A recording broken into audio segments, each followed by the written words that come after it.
Hello, YouTube. This is Mike. All right, so I got a great question on the comments section of the channel, which I would love to share with you. I actually have to get to it first. My apologies. I should have this all ready to go, but it'll be here in just a second. All right, so the title of this one is, Do Borderlines Feel Remorse for Their Abuse? What is the best way to get revenge on a borderline that has harmed you? All right, so I'm just going to go straight into the comment because, look, if you leave a comment on my channel, everybody can see it anyway. The whole world can see it. And if I think it's a good topic of discussion, I'm going to share it. And if you're thinking it, there's a bunch of other people that are thinking it as well. So whenever I hear a good one, I share it. So let me just get right to the comment/question here. It says, do borderlines feel any remorse for all the pain they inflict? My ex left me and our 20-month-old and went back to his ex-wife for Thanksgiving. I'm still shaking my head. This isn't even the worst thing he's done to me. He left me during my entire pregnancy with our daughter and showed up 2 weeks before she was born. He has been talking to his ex-wife nonstop and lying to me about it since our daughter was born. He lies and plays victim to his grown children about me to her every time we get into an argument. Some other stuff maybe we don't need to know. Here's something. She says, I only ever asked for the truth and commitment from him and asked that if he couldn't give me those things that I wanted him gone. He's done horrendous things to me, both verbally and physically. Of course, I've learned from your videos. She says, this discard feels different in that I haven't been hoovered at all by him. He will usually apologize for his behaviors. This time he hasn't. But he's texted me saying he's coming back to town tomorrow, acts like nothing happened and would like to see our daughter. I feel so confused. I don't blame you. I completely understand. I would feel confused if I were in your place also. So those of you who've been watching my channel, here's my question. What do you think my response is going to be? I'll give you 3 seconds to think about it. The question, do borderlines ever feel remorse for what they do? What do you think it is? Spend a couple seconds thinking about it. And now I'm going to tell you my response. My response is, what difference does it make? Who gives a crap if he or she feels any remorse? What is important here is that they have caused you damage repeatedly. They cause you pain and damage repeatedly. And that is what you're going to get.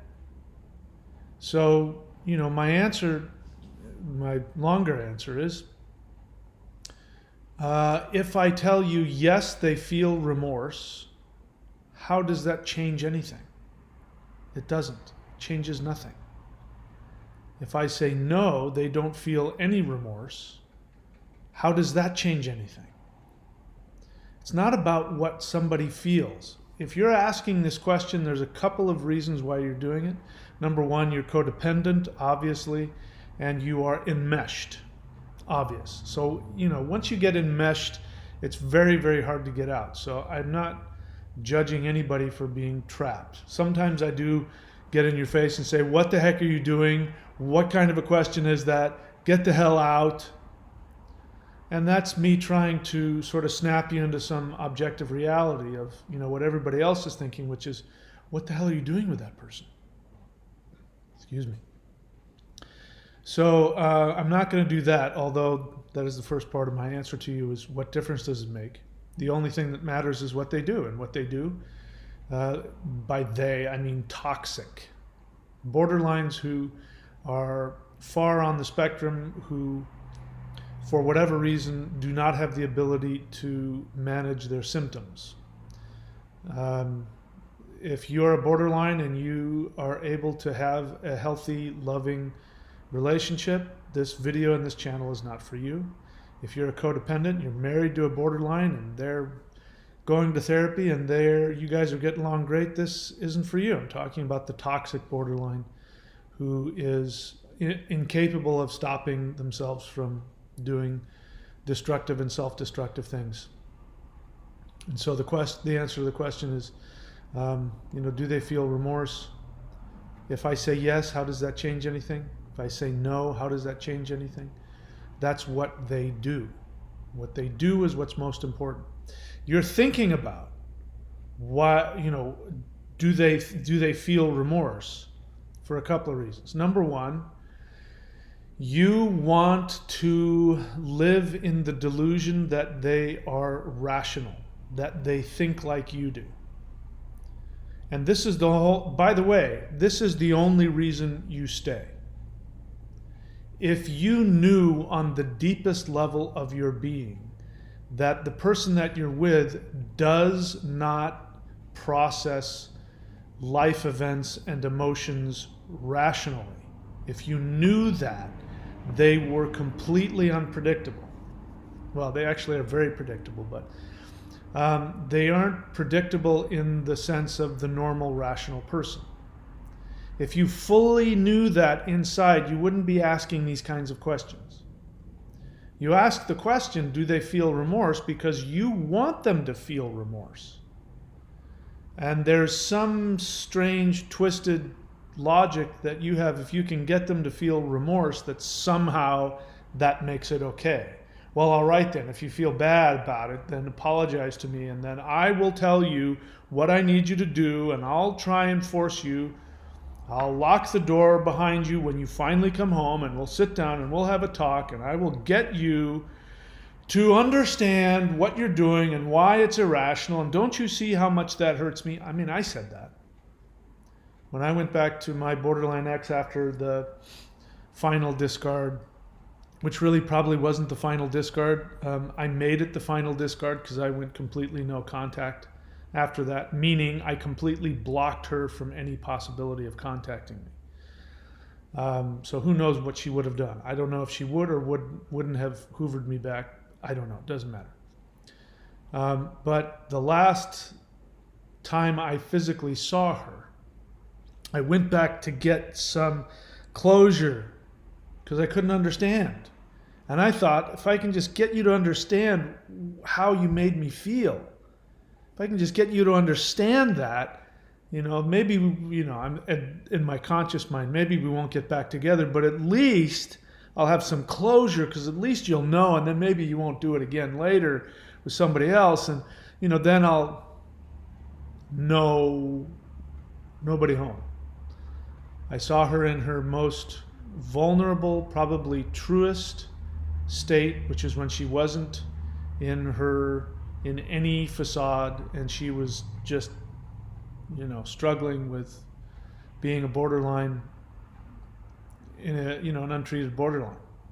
And I saw that I wasn't dealing with somebody who was rational. That was the most valuable thing. I walked away going, wow, I'm expecting that person to understand my feelings and understand their behavior. And that's when I went no contact, because I saw in that moment whatever hope that I had dwindled away to nothing. And I had zero hope that this person was ever going to be anything different than what they were, which means their behavior is not going to be any different. So, I could, if this was maybe a few months ago when I was a little more direct with people, I would say, how long have you been watching my channel and you're asking these kinds of ridiculous questions? Do they have any remorse? Who gives a crap if they have any remorse or not? Look at what they're doing to you. Why do you even care what they are thinking? A knife sticking out of your chest and you're like, that's really painful. There's a good chance I'm going to die, but I just want you to, do you feel bad about stabbing me? You do. You feel bad. Okay. I feel a little better. Oh, sure. Yeah. No, here's $10. No, as long as you feel bad. What, you need anything else? I'm going to have to go to the doctor here pretty soon, but you can't drive me because you've got to go see your ex. I understand. As long as you feel bad about stabbing me, it's the kind of craziness that we're dealing with. So let's talk about let me do me a favor and let me just take a look at what you've written here. My ex left me and are 20-month-old. So you have a child with this person. So let me just step back for a moment. You have been with this person a long time. I already know because you're going to tell me how much this person has abused you and for how long. You have a less than almost 1-year-old child with this person. This person has caused you tremendous pain. And you chose to get pregnant. You chose to have a child. And now you're choosing to let this person back into your home to see your child.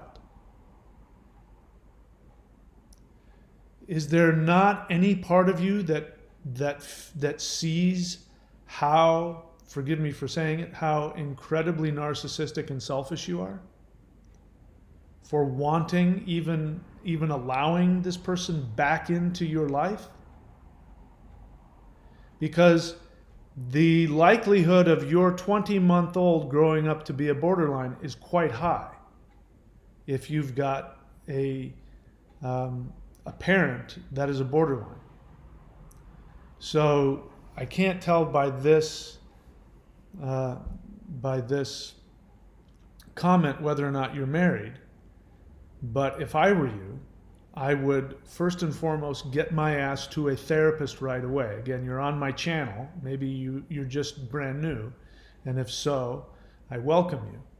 If you've been on for a while, then shame on you for not doing the 3 things that I tell you you have to do. You have to get to a therapist. You have to go to coda.org, coda.org. And people keep asking me what they're supposed to do. You go to a live Zoom meeting. You raise your hand, you say, hi, I'm brand new to all this. I need somebody to walk me through the steps. And then 3, you do your daily spiritual practice. I feel pretty confident you're not doing any of those things.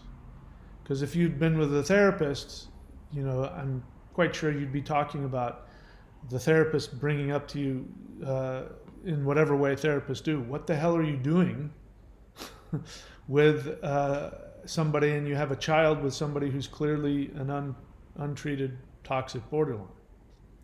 So first thing you do is you go get a therapist, and then 10 seconds after that you get a lawyer. You do not let your husband back in. Let's just again step back. He left you for his ex on Thanksgiving. He left you, and your 20-month-old left you for his ex-wife on Thanksgiving. Why are you even letting him back in? I know the answer to that. You're codependent.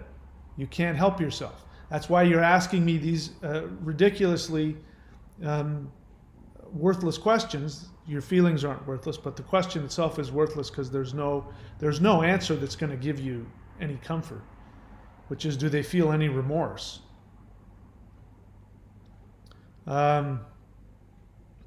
You say he left you during your entire pregnancy. I'm supposed to feel bad. I'm supposed to feel like, oh my God, he should have been there. I'm supposed to help you figure out how to get him to stay with you because you're pregnant with a child and it's his child and I need him. Be grateful. He left you while you were pregnant. You have that much more reason to tell him, you do not get access to me. You don't get to do that. You don't get to see our child, and you don't get to be a part of my life.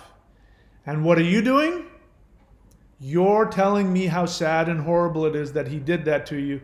You're hoping I can, on some level, maybe give you something so that you can get him into therapy and get him to do his job and take care of you. But let's get serious for a moment. As a codependent, I don't know, a lot of people do this. Maybe you didn't. This is up to you to figure out. But look, you were with him for a while. I'm quite certain this isn't the first time that he acted out on you. Quite certain of it. You already knew that there was something that wasn't right. You were chasing after him. You were in a lot of pain. You felt unloved. You felt abused and maligned and all of that. And you hoped by having a child with him that that would bring the two of you together. Maybe he would love you then. Maybe he would then be there for you. Let's be honest, you wanted something from him. This is true about everybody. Anybody who's in a relationship with a borderline, no matter how much you say you're there to take care of the borderline, you want them to love you. And your whole focus and your whole goal is to find a way to figure out whatever it's going to take to make them wake up and realize that you're the one and they love you. And then they're going to love bomb you forever. They're never going to stop love bombing you. Because do you really think that somebody who had, and I'm not judging you, I'm just trying to point out your codependence here. Do you really think that somebody who had a strong sense of self would stay with a borderline, let alone get pregnant by them? So you haven't even told me if he's married. He's got an ex-wife. Anyway, the whole point of that is not to beat you up, but to sort of put some reality on what the heck are you doing? And think about, what is it that you're asking me here? And then you tell me all the horrible things he does to you. He's already got grown children. God help them. And then you say this isn't true, but you want me to feel how sad this is for you. You want me to co-sign your victimhood, which of course you know I'm not going to do. You say, I only ever asked for the truth and commitment from him, not just the truth, but commitment. So do you understand what borderline personality disorder is? It is a mental illness. You can't ask the truth from somebody who's suffering from a mental illness. It's not rational. It's not his fault that he can't give you the truth. It's your fault for not respecting and seeing him enough to know this guy can't give me the truth. This is your delusion. Do you see that? And you want, the only thing I've ever asked for was the truth and commitment from him. What do you mean? That's everything. That's a lot even for a non-borderline. The truth and a commitment? Come on, what do you mean that's all you ever asked for? This is a lot to be asking for somebody, and you're asking it from somebody who has a mental illness, who's handicapped, psychologically handicapped. So I'm supposed to feel bad that you ask that of him and he says whatever he says. Maybe he said yes in whatever moment. And you held on to that as though you could bank on that. And you want me to feel sorry for you? I do feel sorry for you, but not because you were victimized, but because you're victimizing yourself.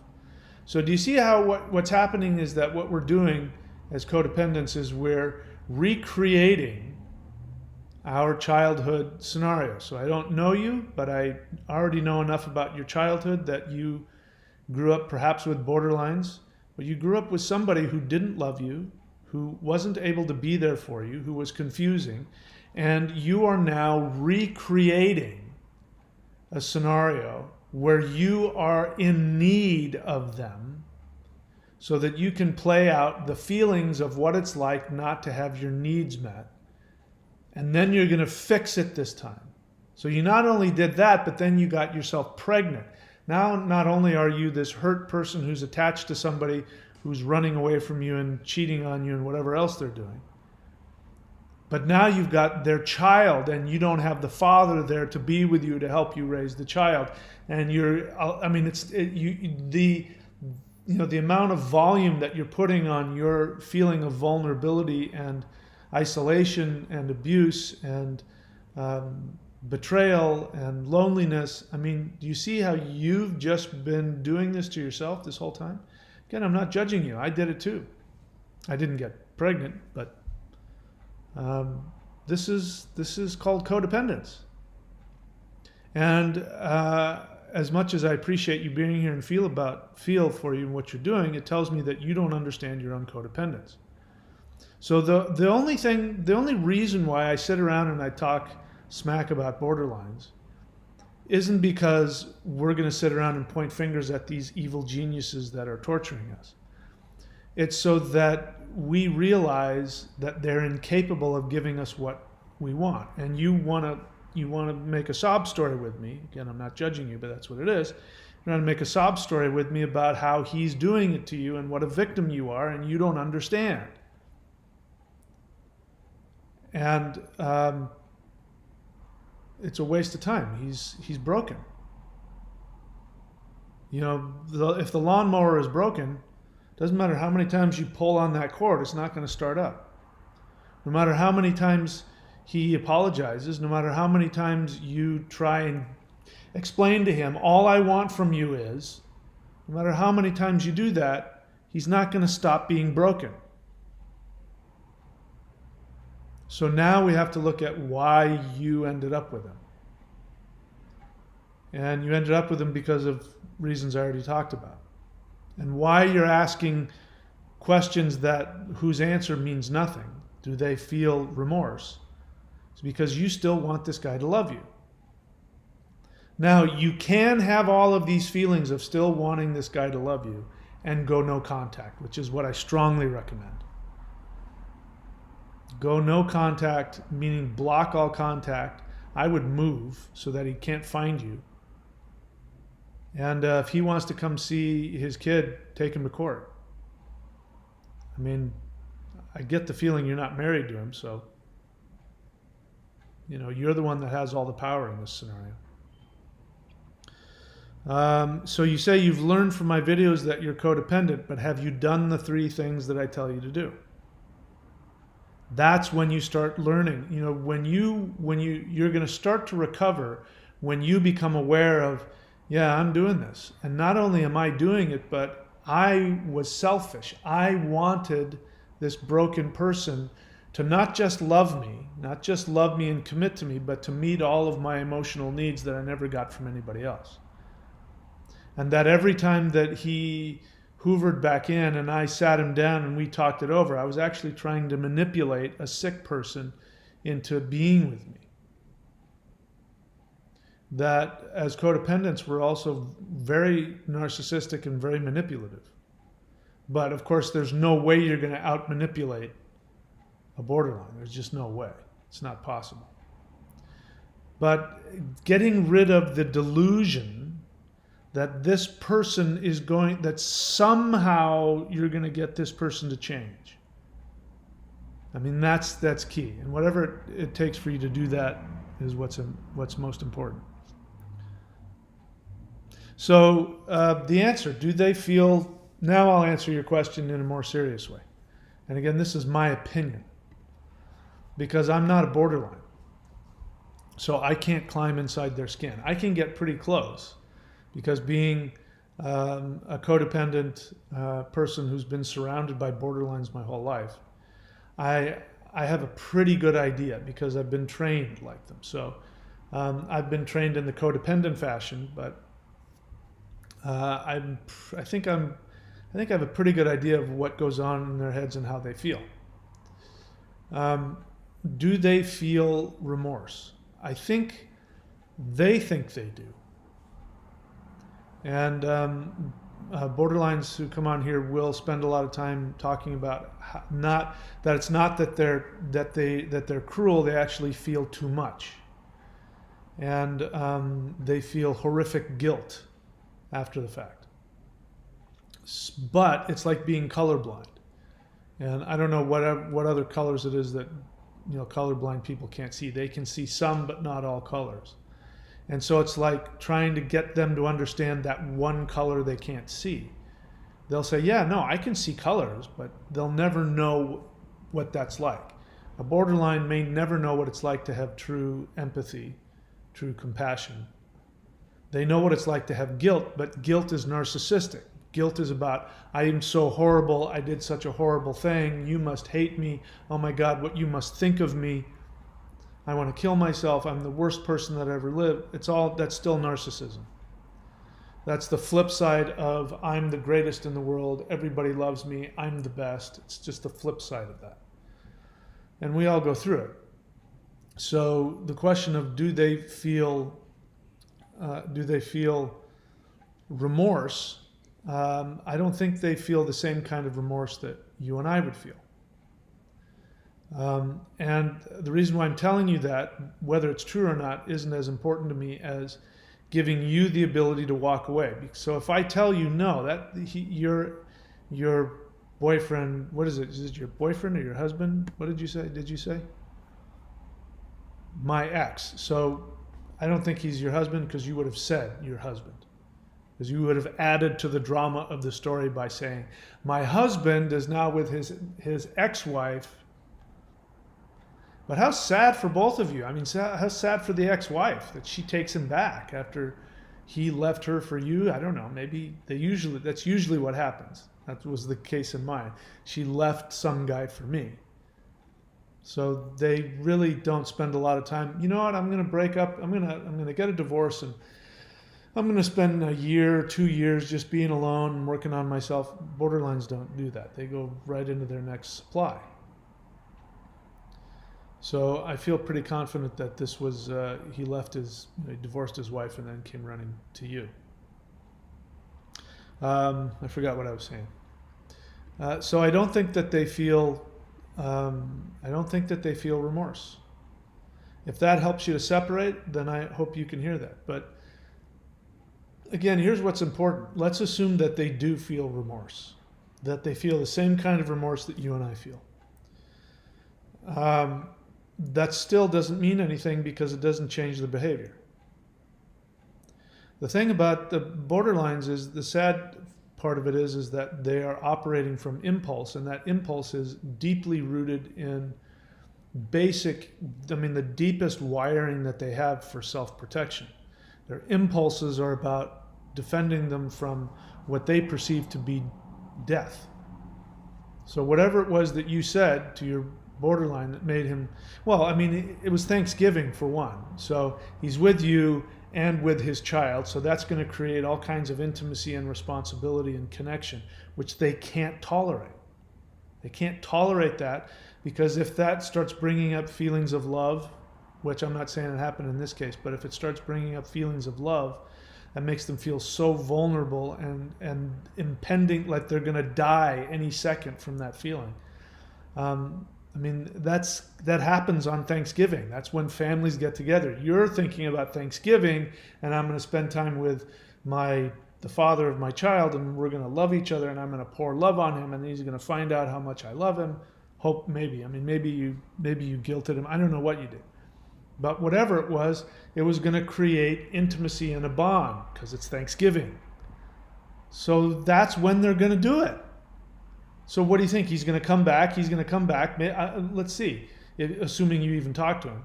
If he comes back, then he's going to say, yeah, and she did this and that and whatever it was, and I need to be with you and my child for Christmas, and I just need somebody to love me and understand me, and you've understood me, and I realize now you're the one, and you understood me, and I'm so sorry. And you're going to say, oh yes, and then this is the one. Because if you could, it's just always right around the corner. It's right around the corner. They almost had it. I almost had her. I almost had him. We were making so much progress, and they understood this time, and they just got scared, and I just have to make sure that they know that they're safe. And so if I love them more this time, which is going to create intimacy and a bond, which is going to force them to leave. So what you can expect if he comes back is that he's bailing on her, because they had Thanksgiving and he created a bond and intimacy with her, which flipped him out. So now he's going to come back to you and see his child, because he wants love and he wants attention and all that other stuff. And you're going to give it to him.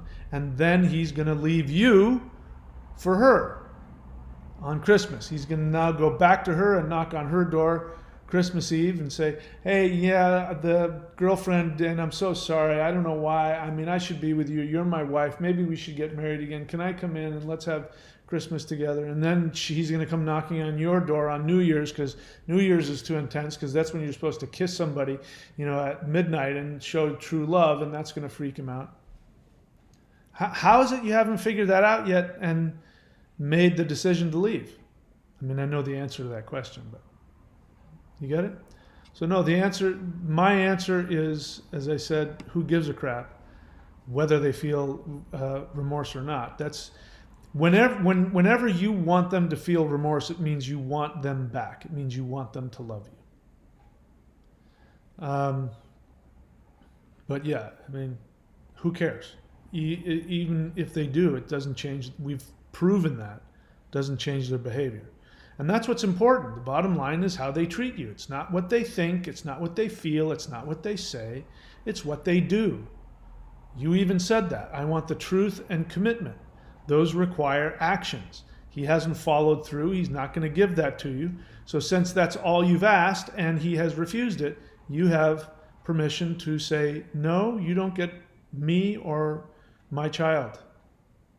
And let me talk about the child again for a second. Again, before I shut up. The child is the most vulnerable here. Now that you have a child, the child is what needs to be protected, even more than you. And so I think that the focus shouldn't be about your feelings and your loss. You should take that up with your therapist and with your support group at CODA.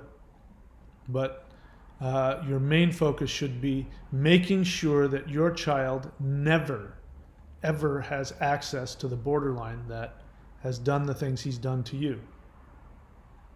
That's my suggestion, but obviously you need to talk to a lawyer to make sure you can do that legally. All right, I'm happy to take any questions if there are any. So bear in mind, if you're a borderline and this doesn't describe you, I'm not talking about you. Everything's not about you, borderlines. And if you're a codependent and everything goes great, I'm not talking about you either. I'm talking specifically about this woman and her borderline. All right, so let's see here if there was super empath.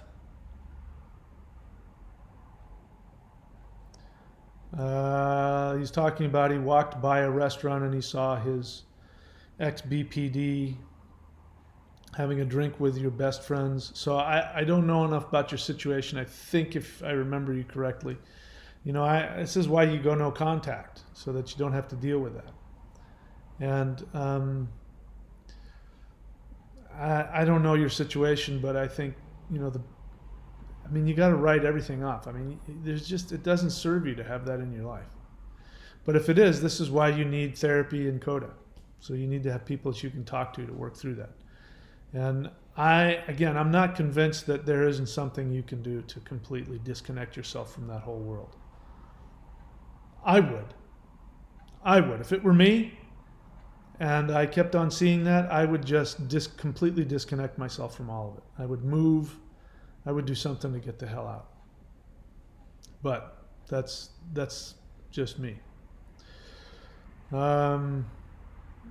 It's just second Hoover in 2 months. She wants me to contact her. So do I need to repeat myself? Going no contact means that they can't contact you. Not that you don't contact them, but that they can't contact you. So that tells me what's going on. Half an hour later, my garage door went up. I was standing there and she sped off. 2-month Hoover, stole my garage door opener. It's so much drama. Are you ready to drop all the drama? Then do whatever the hell you have to do, so that you don't have to keep complaining about it, talking about it, having all this drama come up. Do whatever the hell you have to do. Let's see.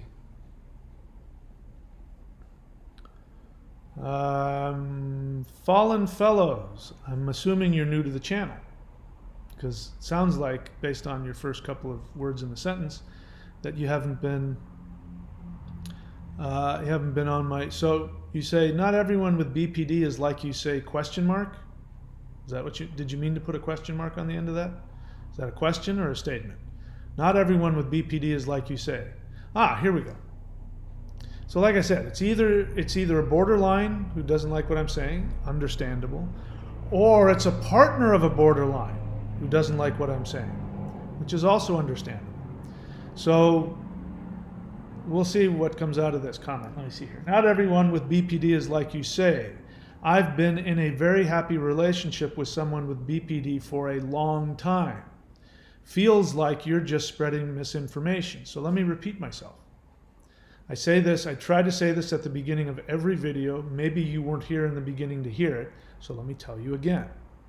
This channel and this video is for non-borderlines who have been or are currently in a relationship with a toxic borderline, which means a borderline who, for whatever reason, doesn't have the ability to monitor their symptoms.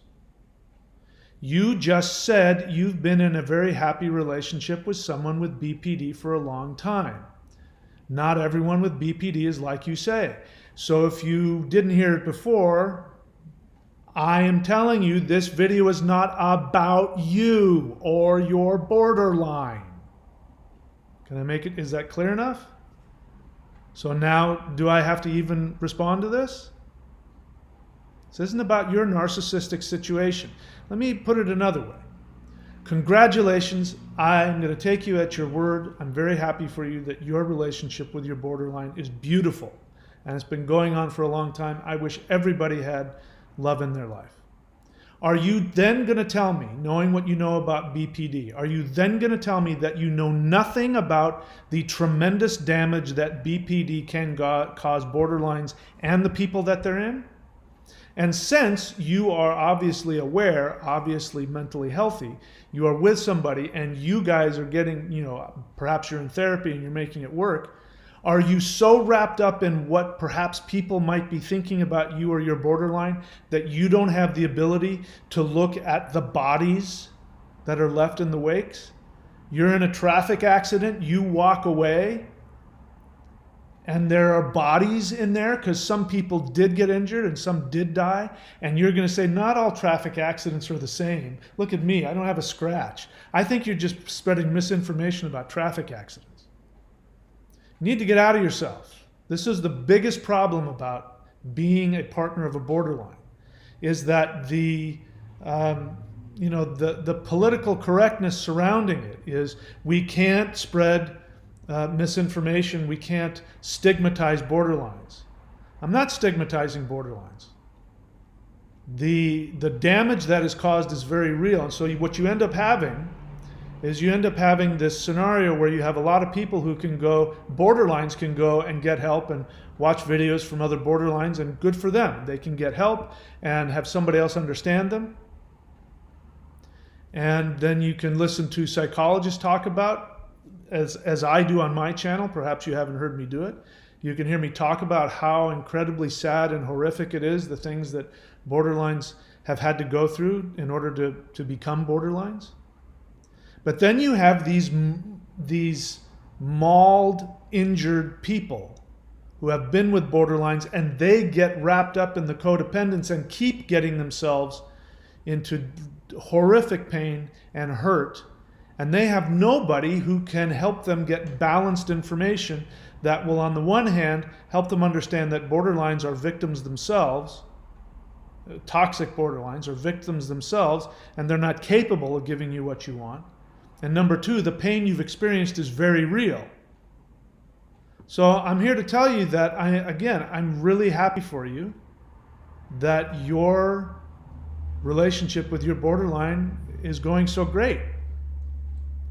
But how is it that you have so little compassion for the rest of us who have experienced tremendous psychological and emotional pain from it, that you don't have the ability to have the strength within yourself to go, well, that isn't my case, but I know that has happened and I'm so sorry that happened to you.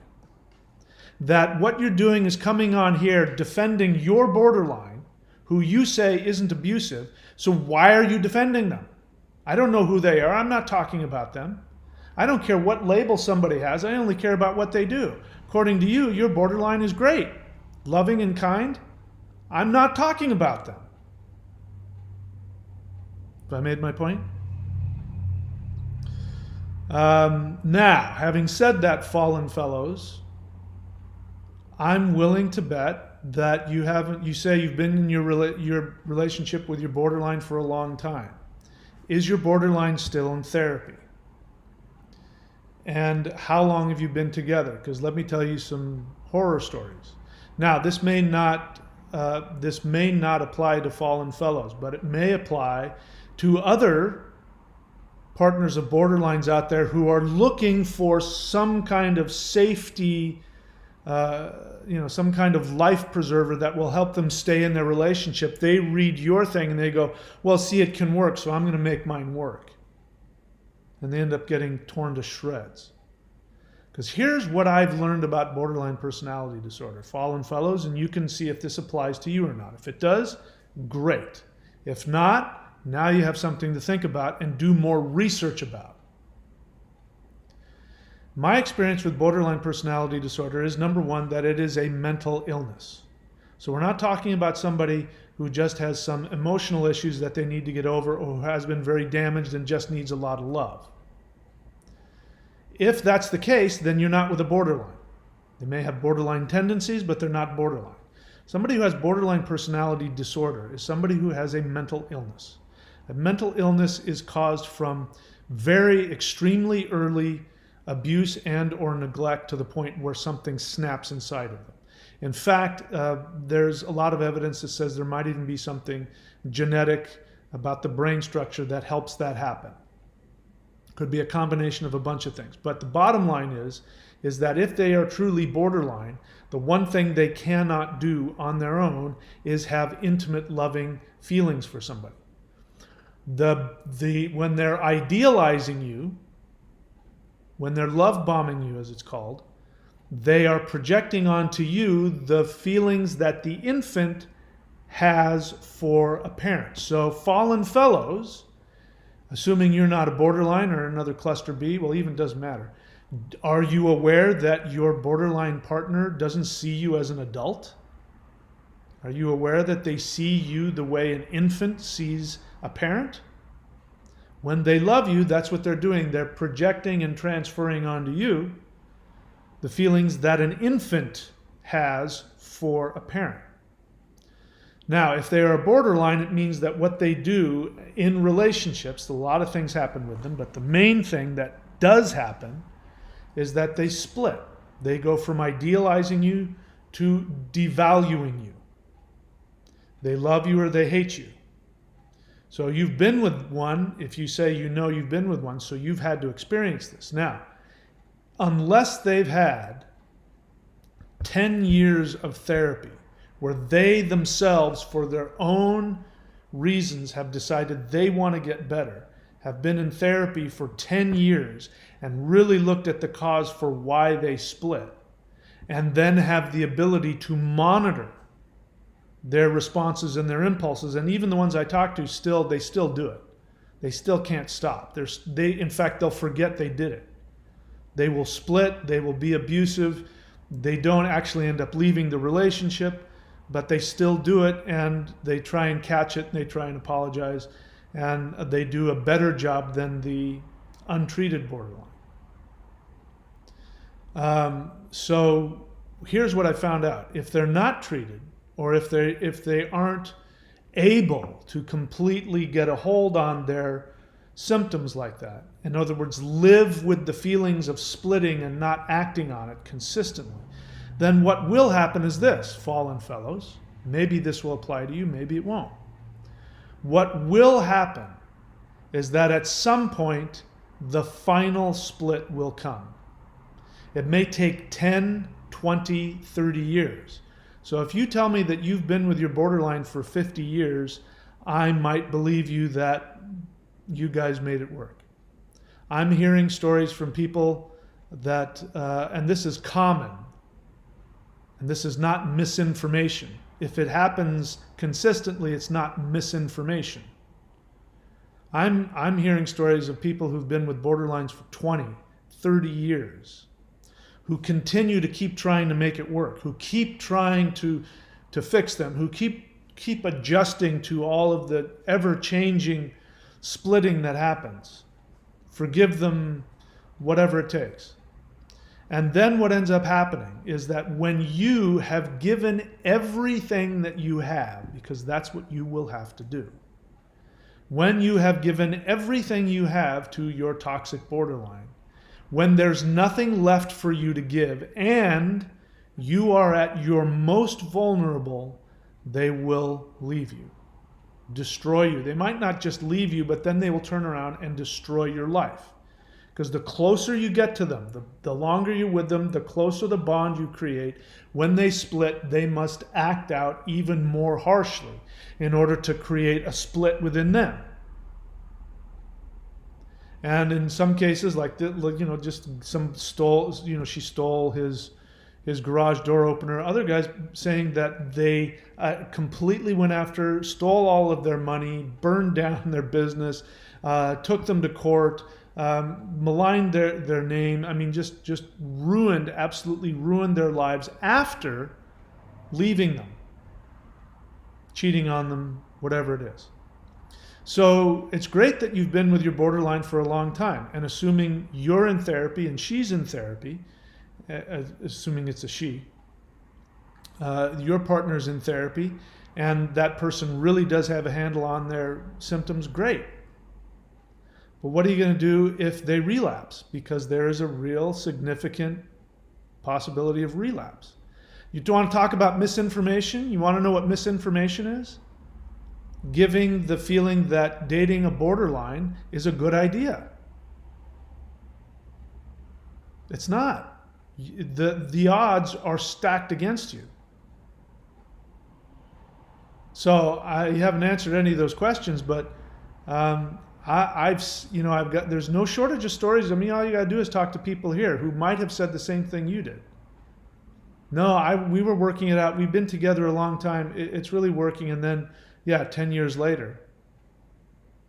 Because if they are untreated and they are not 100% committed and then have that slim chance of getting a hold of their symptoms, you're going to be on the other end of a final devaluation discard.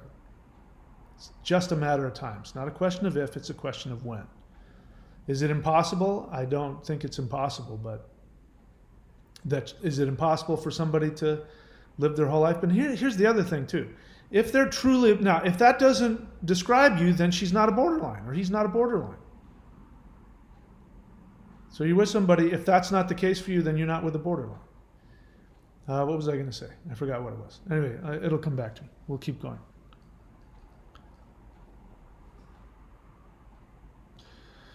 Let's see. Okay, I'll just some talking here. What else? So if you have a question, the best way for me to see your question is to actually write the word question. Otherwise, I'll miss it. Because as you can see, I have to scroll through all the people talking to each other and dropping their comments, which is fine. What is this? Super empath discarded her. So, super empath. What I hear in that is I hear vengeance. And I don't like that because it's not helpful for you. The borderline discards. If you're the codependent and you're making the choice to leave because it's harmful to you, then you're not discarding them. Discard has an intent behind it. It's when you have consumed something and then thrown it away.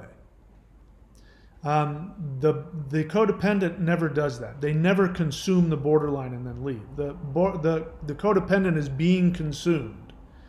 And if they're lucky, at some point they go, I'm not getting anything out of this but pain.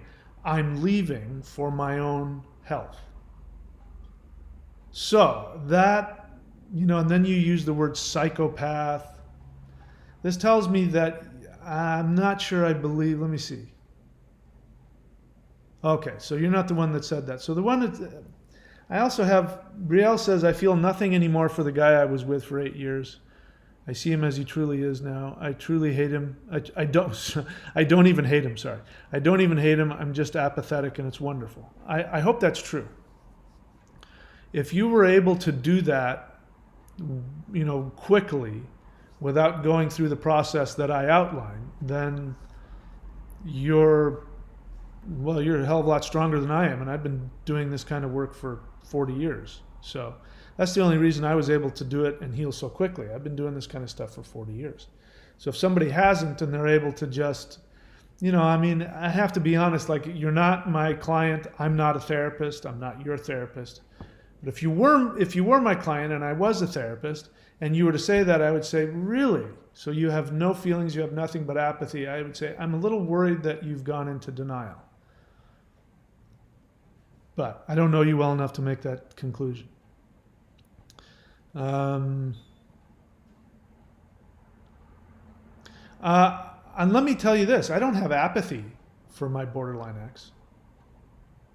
Because the opposite of love is not hate. The opposite of love is apathy. And I don't have apathy for my borderline ex. I have nothing but compassion and love for her. I don't love her in the way where I want to see her again. But I honestly have nothing but positive feelings for her because I have healed within me the damage that was caused, and I've taken full responsibility for the fact that out of my codependent needs, I went and sought that out. And everything I say to people about here's why you're with the borderlines, because that's true about me. And once I came to realize what borderline personality was, how horrific it was, and why, of course, she couldn't help it. She can't help but do that. She's got a mental illness. That's not her fault. And then I have nothing but compassion for her. And now I have the freedom to have all the compassion and nothing but well-wishings for her. If she's gotten into therapy, if she found a magic pill and she's happy now, nobody's happier for her than me. So I don't know that saying that you have apathy, I don't know that tells me that you've reached healing. May mean that you're numb, may mean you're in denial. It may be sort of a nice way to sort of condescendingly, say how much you hate them. And I don't even care about them anymore. I don't care. I don't know. I'm just telling you what I read here. Because that's not how it worked for me. And I don't think in my experience that true healing results in that kind of a feeling. But the thing is about the negative feelings, whether it's anger or hatred or apathy, meaning when I use apathy, denial, that has to happen in the beginning to create a separation. You take that separation and then you go into coda and therapy, and then you take a look at yourself. And then when you've thawed and you've healed, then your heart comes back online, and then you can love. I love her. I'm not in love with her. I'm not going to date her. But I have nothing but love for her. And nothing but compassion. And if I could go back in time and, even if it meant me never ever seeing her, if I could go back in time and take her, just before she turned into a borderline and hand her off to somebody else, I would do it. I have no negative thoughts for her whatsoever. But it's really important that we be honest about this if we're to heal. And it's okay to be mad. It's okay to feel angry. It's okay to feel hurt. I made fun of the woman who left the comment, about how, what a drama, how much drama and how sad it is, and you want this, you're giving me this sob story, but I'm only doing that to help her realize that. The truth is that she should feel all those things. You have to feel whatever it is that you're feeling. Even if that's nothing, even if you feel apathy and empty, you should feel that, but it still tells me there's more work to be done. Let's see what else. Olivia Gold, again, if you have a question, write the word question. Do you think people with BPD can change and improve themselves despite their illness? I have to say yes to that, but my question to you is, why are you asking that? Why are you asking that?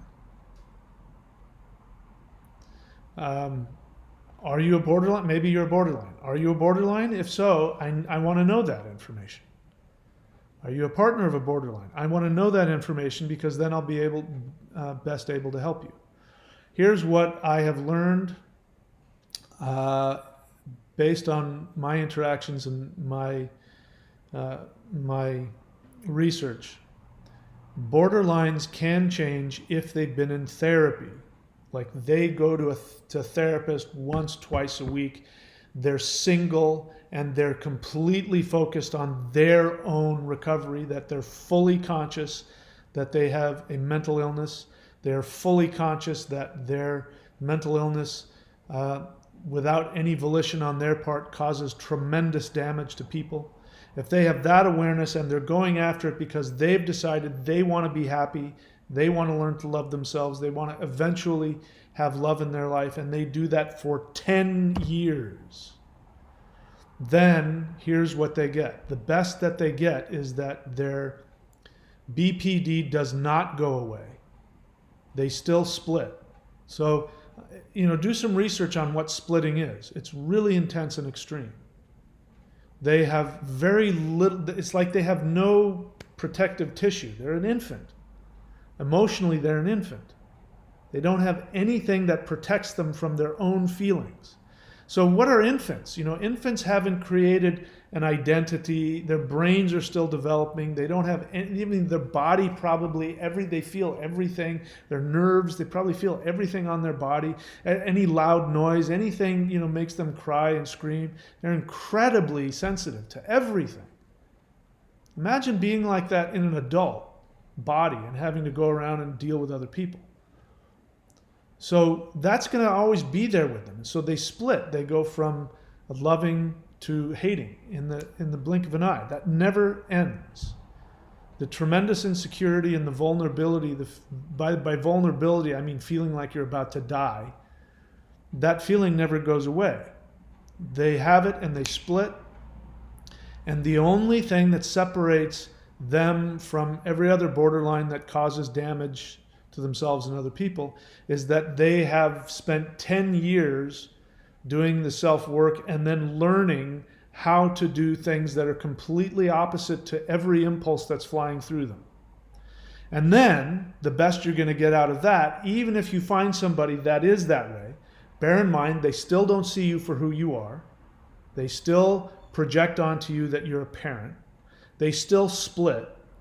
They still can't connect and bond. They still flip on and off. They can turn their feelings on and off at the flip of a switch in order to survive. So they'll never have that interaction with you that you're wanting from another equal adult. They're never going to have that with you. The best they're going to do is they might be able to act as if, and I'm not judging that. That's a good thing. They act like somebody else. Act like what would a non-borderline do in this situation? And they'll learn how to do that. But even then, you're going to have to deal with it. They'll still split on you. They'll still do things and not remember that they did them. They'll still be mean or ghost you or whatever it is that they'll do, or they'll send you nasty texts, or they'll say nasty things, or, and I'm telling you this because this is what other borderlines who've been in therapy have told me that they still do and are in committed relationships. They might even have to do things like, I need you to leave for the day. I need to be alone, and I need to self-soothe. So that's as good as they can get. What they want to do is say, get the hell out of here. I never want to see you again. You're the worst person that's ever walked the planet. But they know not to do that. And so they say the best they can do is, I need you to leave the house for 6 hours so I can go take care of myself. That's the best you're going to get. You want to be with a borderline? That's the best you're going to get. That's the most healthy you're going to get. Just assume that. So do I think that they can change and improve? Yes.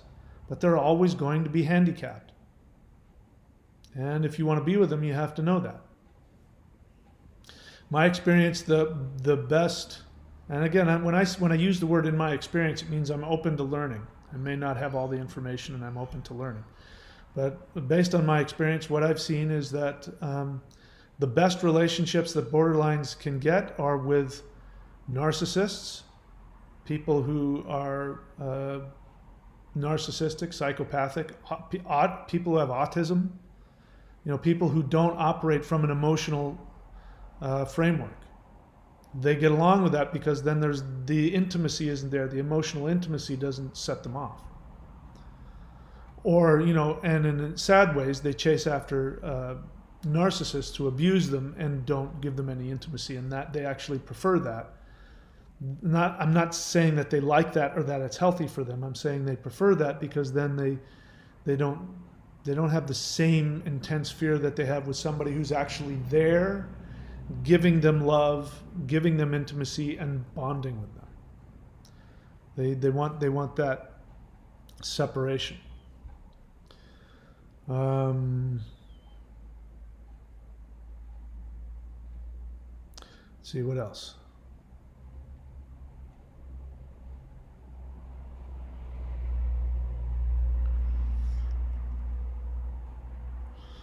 Ilan says, Mike, someone in our support group has been with their BPD for 40 years. He wrote an entire wiki on BPD and how to leave, divorce your BPD spouse.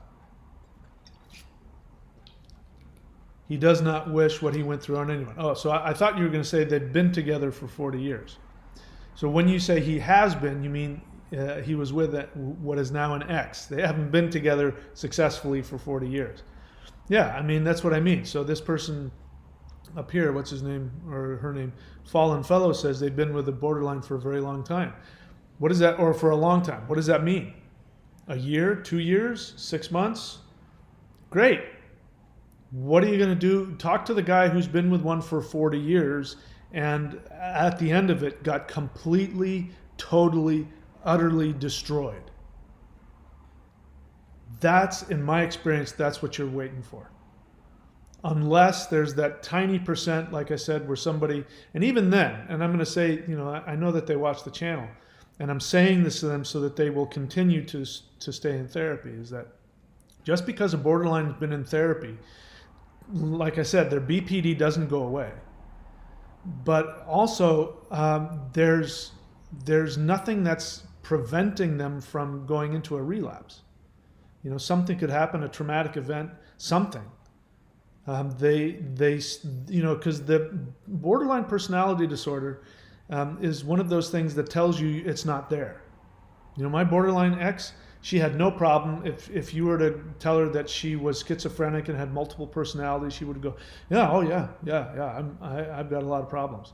Oh yeah, I've been through CPT. I'm post-traumatic stress disorder. I've got. She doesn't have a problem being mentally ill, unless it's borderline personality disorder. She literally, that was the thing. She, because I suggested that she had that, and that she should get help, and she was so upset by that that the word disorder got to her. But if I had said to her, no, you're schizophrenic, you have multiple personalities, in other words, you're really crazy, she would have been, oh yeah, yep, that's my problem. It carries within it this denial. I mean, again, so if you think you're going to be able to rationally sit down with your borderline and get them to go to therapy with you, and you guys are going to be fine after a couple of weeks of therapy, think again. Even in therapy, they can be in therapy and they're, borderlines. This is why it's really important, if borderlines get help, they got to get help from somebody who understands borderline personality disorder. Because if they get into therapy with anybody else, they're experts at being so self-aware with their emotions that the therapist is going to think that they got it all together. And oh yeah, no, they've suffered from depression, they're bipolar, whatever, but now they're really on track. They're really good at that. So just because you get them into therapy doesn't even mean anything. Talk to them in 10 years. And hopefully in 10 years you will have forgotten and moved on to somebody else. And they're probably not going to want you. If they truly do get help, they're not going to want you anyway, because they don't want to be with, if they get 10 years of therapy, they're not going to want to be with a codependent. They're not going to want to be with whoever you were to them. They'll see through that. If they're smart, they'll know that's not healthy for them. Okay, what else?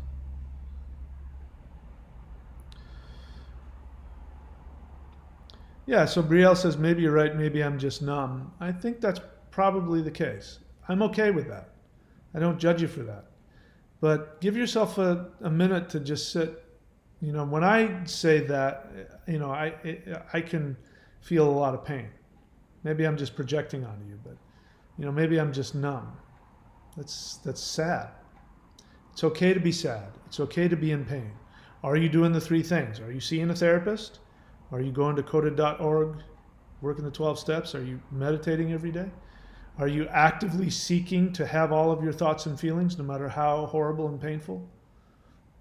If not, and you're saying you're numb, that's okay. But ideally, you want to thaw that ice and heal that pain. And then she says, mostly I'm angry at myself. There we go. So you're not numb at all. That's not numb. You say you're apathetic, but how can you be apathetic towards the borderline and angry at yourself? So this is codependence.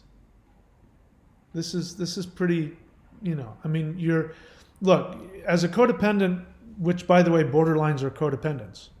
This is why we chase after them, because we see ourselves in them. Codependents, what they do is they learned to point their anger inward. Because where you grew up, you weren't allowed to have any anger. You weren't allowed to have any feelings.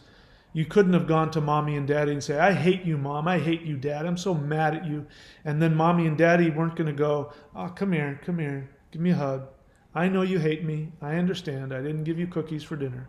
I still love you. And it's okay for you to have whatever feelings you have. I will never stop loving you, even if you look me in the face and tell me that you hate me. You have to be nice to mommy and daddy, and you can't throw things around or have temper tantrums, but you can look me in the eyes, and with tears in your eyes, you can tell me how mad you are at me, and I will always love you. Now, if your parents did that to you, you wouldn't be telling me this right now. You wouldn't be saying, I have no feelings for them, I'm just angry at myself. This is what you were trained to do. And it's self-destruction. So you're taking the anger that you really have towards the borderline, probably because I've told you being angry at the borderline means that you still want them to love you. And maybe because I've said that, you don't want to do that, so you're going to not have that. You've gone apathetic, but now you're going to react to me like you would as if I were your parent, and you're going to turn your anger inwards, and you're going to get mad at yourself. Why are you angry at yourself?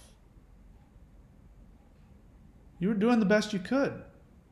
You were trying to fix the damage that was done to you. You wanted somebody to love you. There's no reason to be mad at yourself for wanting to be loved and wanting to love somebody.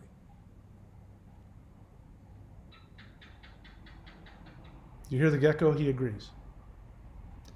Take your little self, your little 4-year-old self, and put it on your chest and ask yourself,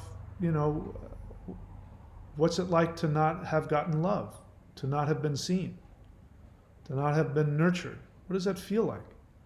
Let yourself cry. It's okay to have all your feelings. It's okay to be mad. You can be angry with yourself, but that's not really who you're mad at. You're mad at mom and dad. You're mad at your borderline ex.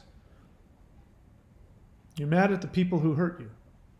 You're not really mad at yourself. It's not your fault. You're not a bad person. See, I'm angry at myself for not cutting off early in the relationship. But I saw the good in him. See what I mean? You're still there. I saw the good in him and wanted us to grow together, but he's incapable of being an adult, and I realize that now. Good. Good. I'm glad that you realize that. And how wonderful it is that you saw the good in him. Of course you did. And how wonderful it is for you that you wanted to grow together with somebody and you saw the good in him. So take the love that you had for him and give it to yourself. Listen, if he had come to you and said, I did these horrible things to you and I'm so mad at myself, you would have said, don't be mad, I love you. So why can't you do that for yourself? This is what I mean by having all your feelings and growing. This is what I mean. It's going to be painful. Listen, having all of your feelings is the most painful thing that can happen. Listen, if there was a pill that somebody could take and make it go away, I'd be first in line for it. It just doesn't work. You have to have all your thoughts and feelings. You have to love yourself through it. And the end result, by the way, the end result for the borderline is to learn to love themselves. The reason why they don't love you is because they don't love themselves. The reason why they're mad at you is because they're mad at themselves. The reason why they devalue you is because they devalue themselves. The sad part is that they're not rational. Your love isn't going to help them. But your love can help you. Their love can help them. Your love can't. But your love can help you. And when we can get to the place where we can be with ourselves and love ourselves, and relationships become these luxuries, like, everybody needs a vehicle, so maybe you can only afford a little 1980 Honda Civic or something. But then you have the luxury later on to buy yourself a SUV. Relationships are like that. They're luxuries. They're luxuries when you learn to love yourself, then you pick and choose. Instead of what we've done, which is we go after trying to get our gaping needs met. And we find, the only person that's willing to take that on is somebody who themselves has a gaping need. Because healthy people go, wow, you know what? I don't even know you yet, and you're already wanting to marry me. I need to get to know you a little more. That means that they have a good relationship with themselves. And I want that for myself, and I want that for you. Let's see what else. Elon Nuez, he's trying to leave, they're still together. Who are you talking about? Oh, you're talking about the guy who's with the 40, who's been with the... Oh my God. How horrible. He's trying to leave. How sad. He's completely destroyed. He's been a tremendous help to us and advises us on how to leave. He gives you advice on how to leave, but he won't do it himself. I'm sorry, I'm laughing at him. It's just the irony of it. He's not doing you as much good as he could, because if he really wanted to help you, he would leave her. If he really wanted to help you. If his thought process was, this isn't about me anymore, this is about other people, he would leave her. Which means, this is the narcissism of codependence. You can't leave. It's so sad. Let's see what else. Olivia Gold. So Olivia Gold, let's see, you were the one what was your first? Do you think people with BPD can change? So Olivia, you haven't told me. In order to have respect for me and for this channel, you need to tell me what your interest is. My job is to share and be helpful to you if I can. If I can't, that's fine, go somewhere else. But in order to do that, you have to be honest. You have to let us know what's going on. Are you a borderline, or are you a partner of a borderline? I have to know what your agenda is so I can best help you. So you say, isn't that kind of black and white, thinking borderlines are the bad kind of thing you openly speaking against? So you're not listening to me. So I don't know. You're either a codependent or a borderline, and you're not being straight and honest with me. So if you keep it up, I'm not going to respond to you at all, because I won't take you seriously. I'm here sharing and I'm being vulnerable. You need to do the same. If you're not going to do that, don't waste our time. So let's see what else. I understand you went through, all right, so now I'm starting to think you're a borderline. Right? I understand that you went through a very traumatic experience, but do you really think having this much animosity? I don't have any animosity. I have animosity to that statement. I take offense to that statement because it's just not true. So now I'm starting to think you're a borderline. Prove me wrong. The stigma, here we go. Stigma against borderlines are what prevents them. Oh, it's my fault. So I've been with a borderline, so based on what you're saying, now I'm 99% sure you're a borderline. So based on what you're saying, you're not aware of the damage, the really horrific damage that borderline personality disorder causes. I'm not blaming the borderline, I'm blaming their illness. what that causes to people. Because if you did, again, you get in a car crash and you see there's a bunch of dead and mangled people, you go, wow, car crashes are really dangerous. I got out scot-free, but that's really bad. So this tells me you're borderline. So your agenda is you feel stigmatized, and it's my fault, according to you, it's my fault that you don't get better because of my opinion based on my experience of having been harmed. And everybody else on this channel and everybody else who's been in a bad relationship with a borderline, it's our fault that borderlines don't get help. Right? That's a very borderline thing to say.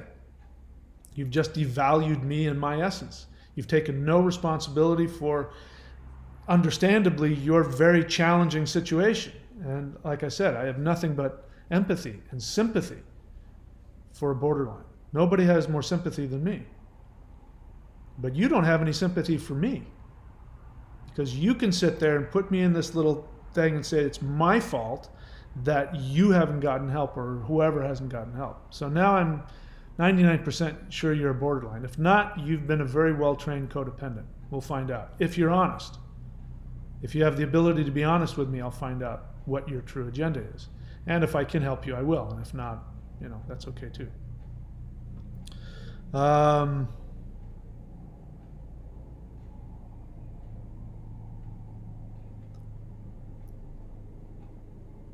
Olivia Gold, why do you keep saying I have animosity? What is this? What is this about? That's your projection. I have animosity to your statement. I don't have animosity towards borderlines. Any more than I have animosity towards somebody who's walking around with COVID. And I say, stay the hell away from that guy, he's got COVID. I don't have animosity. It's just if you hang around him, you're going to get sick. If you date an untreated toxic borderline, they're going to destroy you. That's not animosity, that's just a fact. So what is it? Are you a borderline or are you codependent? See if they get honest.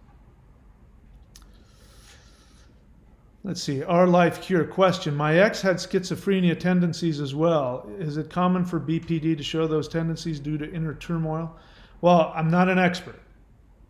It is BPD can be comorbid with just about anything.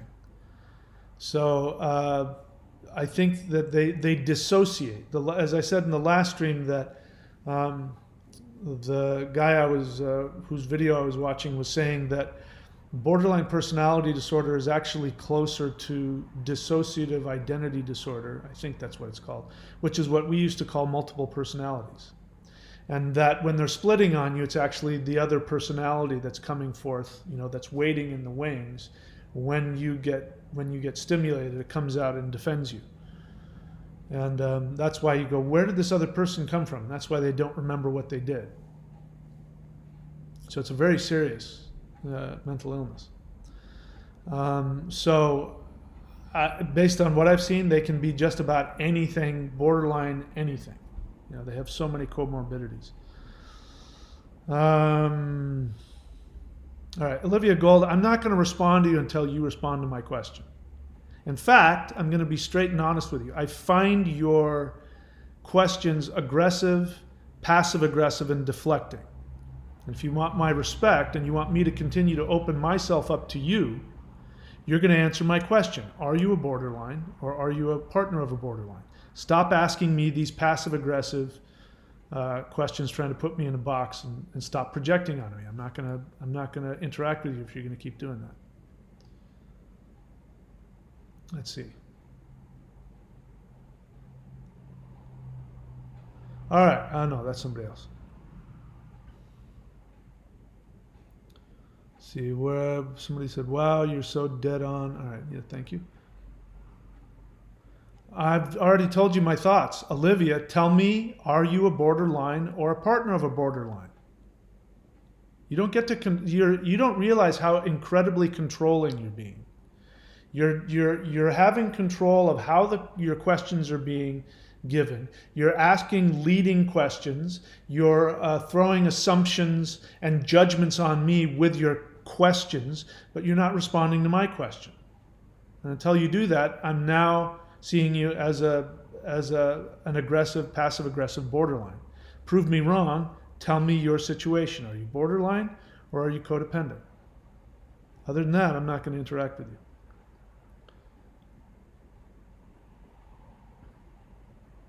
Here we go. A really close friend of mine has BPD. Good for you. I'm glad that that person has a friend. Now, you're acting like a codependent.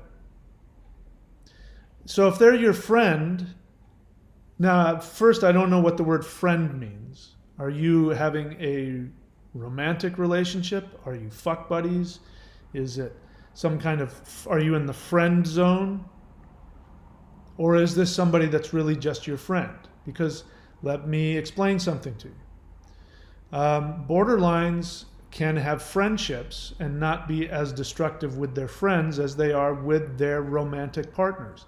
This channel, again, if you pay attention to what I say, this channel is for people who are in romantic relationships with borderlines, or they have been in romantic relationships with borderlines. Based on what I've seen, friends are not unscathed. Friends will still be damaged. Your borderline friend will, you haven't told me if they're in therapy. If they're not in therapy, it's pretty much guaranteed that person's going to split on you at some point. Meaning they're going to attack you, berate you, leave you. And to answer your question, they have a mental illness. It's part of their mental illness. They can't help it. I'm not stigmatizing anybody. Somebody has snot coming out of their nose because they have a cold. I'm not stigmatizing them. That's part of what happens when you get a cold. Borderlines, this is what they do. This is why it's so damaging. They damage other people without meaning to or without trying to. They have a very serious mental illness. So again, I don't know enough about you to know you're acting like a codependent, very seriously like a codependent, which is the codependent feels that they need to defend. So, you find this with, alcoholics and drug addicts. If the alcoholic has a codependent wife, the wife will defend the alcoholic's behavior, the alcoholic's drinking.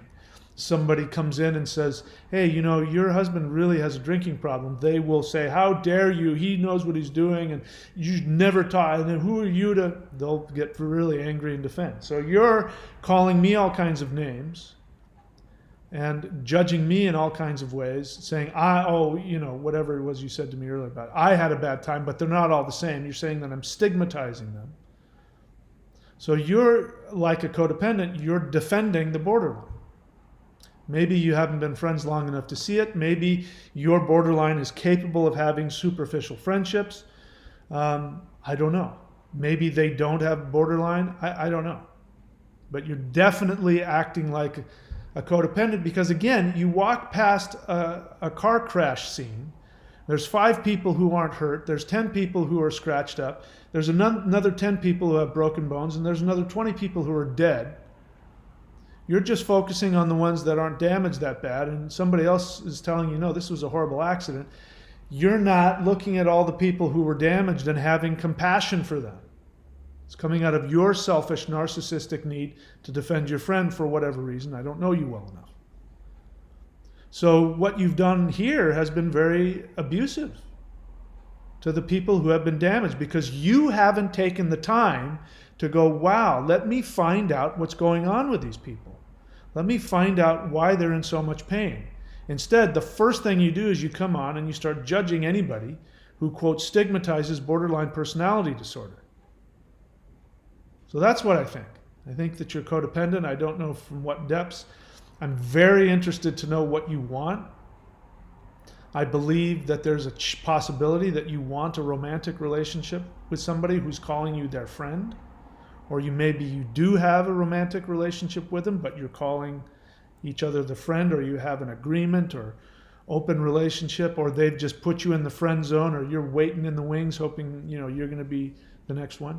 You might just be their friend. I don't know. Let's see.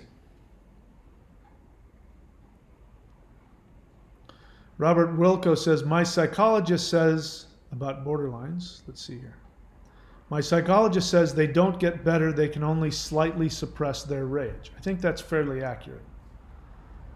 And I'm not judging that either. Again, I've interacted with people who are in relationships. They are borderlines. They've been in therapy for 10 years, and that is pretty close to what they've said. If I take their word, the way they describe it, it sounds a little better than the way you described it. But I would say that's probably pretty accurate. They learn how to suppress their rage and take different actions. And the actions are the only things that matter. The Olivia Gold here wants to get on my case for whatever it is. But the truth is that I don't care if somebody has BPD. If they have the ability to manage their actions, all I care about is your actions. If I met a BPD who proved to me, which would be a tall order, but if they could prove to me that they had the ability to monitor their actions in a constructive way, I would be more than happy to have them be friends in my life. It's all about people's actions. It's not about their thoughts or their feelings. This is the thing about the world. I had an acting teacher. When you go and we try and do our scene and we mess up somehow or not portray the character, whatever. And of course, what people do is they give excuses. Well, I couldn't focus on the character because I couldn't this and I couldn't that. And he would say, when it comes to performance time, the world is not interested in excuses, only results. And that's the truth. The world doesn't care what you think or you feel. The world cares what you do. If you treat people lovingly, that's all they care about.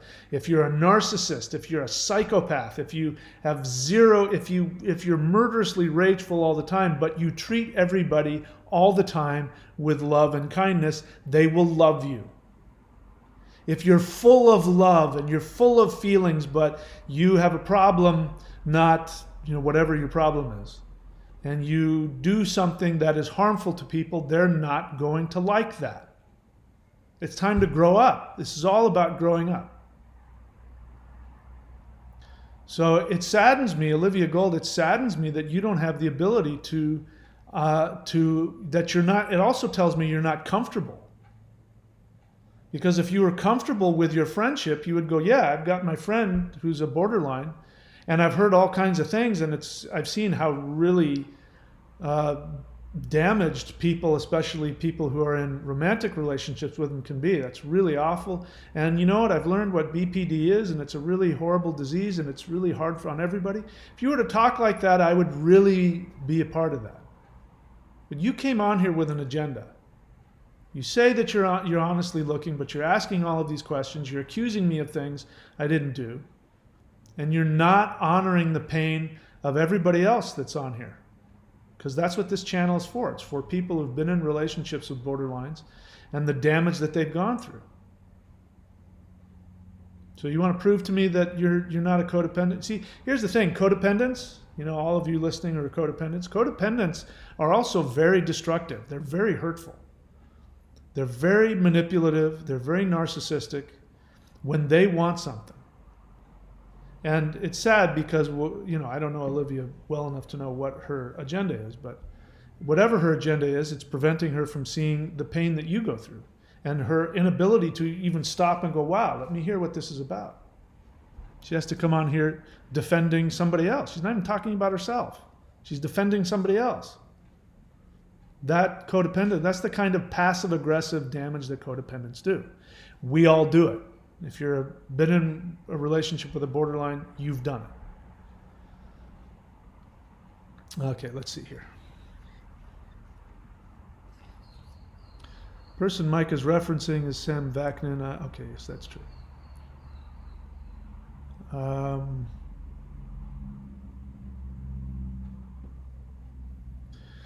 Our Life Cure says, a codependent in a long-term relationship with an untreated borderline is torture. For me, it felt like she literally was consuming my energy. She probably was. Mine did. And I would if I was in their position as well. They have no energy. They don't have a sense of self. They're desperately trying to get a sense of self, and that takes energy. So that's just what they do. I'm not judging that. That doesn't mean you want to be around it. Let's see. Here we go. Olivia. Thank you for finally being honest. Let me just take a moment here and reward you for that. Thank you for being honest. Now I know. So isn't it interesting that I knew that? I'm not saying anything. That doesn't make me anything special. It just means that what you don't realize is that you're acting very typically like a codependent. She says she isn't ready for a relationship, so I'm trying to be supportive. So she says she has, according to you, I assume she says she has borderline personality disorder. Do some research on borderline personality disorder. What you're trying to get involved with is somebody who has a mental illness that prevents them from loving and bonding. It also prevents them from not harming you. They will harm you. And what ends up happening, you're already in it because, I mean, think about it. I mean, forget about the fact being a borderline. If you were my friend and you came to me and you said, yeah, there's this person I'm really interested in, but they're not in a relationship, so I'm just waiting and being supportive. What I would say to you is I would say, why are you wasting your time waiting around for somebody who doesn't want to be with you? There's a guy over there, there's a girl over there. They're really cute, they're nice, they're happy, and they're ready to give themselves to you and to love you. Why are you wasting your time waiting around for somebody that is telling you, I don't want to be with you? Because that's what they're saying, I don't want to be with you. We could sit around and we could defend her and say, well, she's got this going on, she's got that going on. And as true as that is, the end result is still the same. You love them, they don't love you. That's called the friend zone. Even if she wasn't a borderline, you're already at a disadvantage. The friend zone never works out, ever.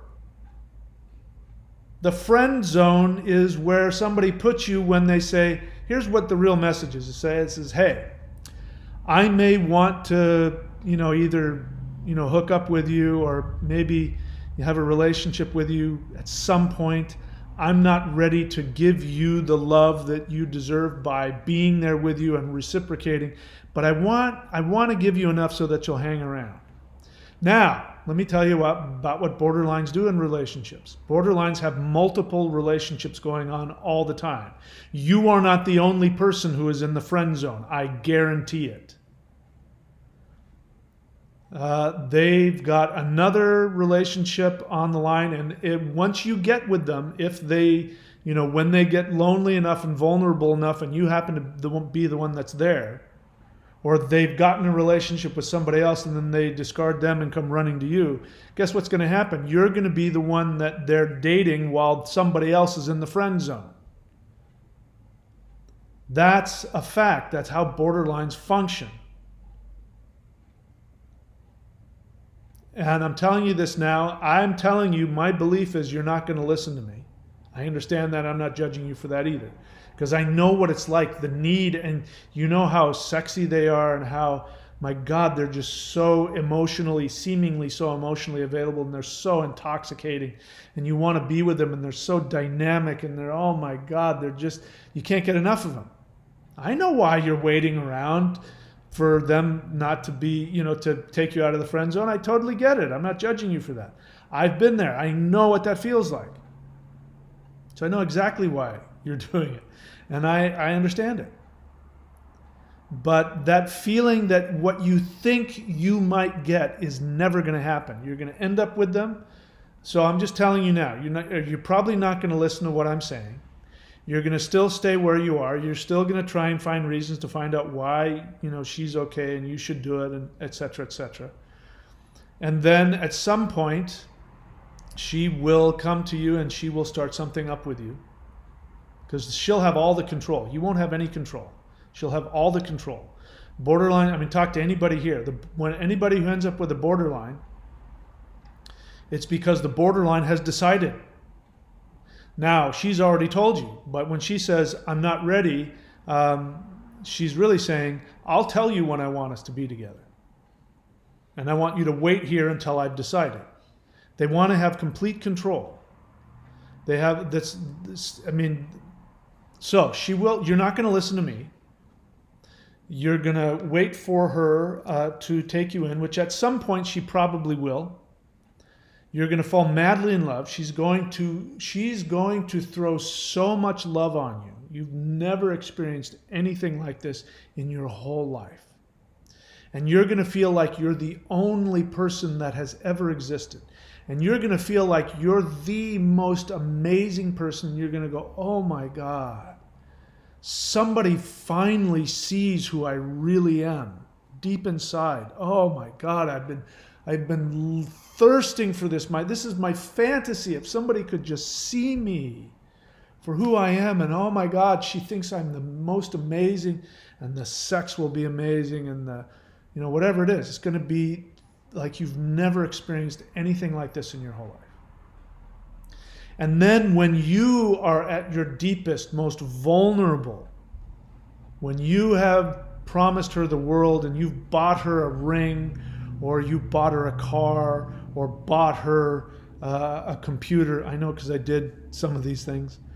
And when she's, oh my God, yes, we're the best, the next day, you're going to get a text, you're going to get a phone call, or worse yet, right after you've had the best sex of your life and you're sitting there and you're holding each other and you're wiping off the tears, and you're going to say something, or you're going to do something, or the phone is going to ring, or you're going to pick up your phone and look at a text, or you're going to wince because you have gas.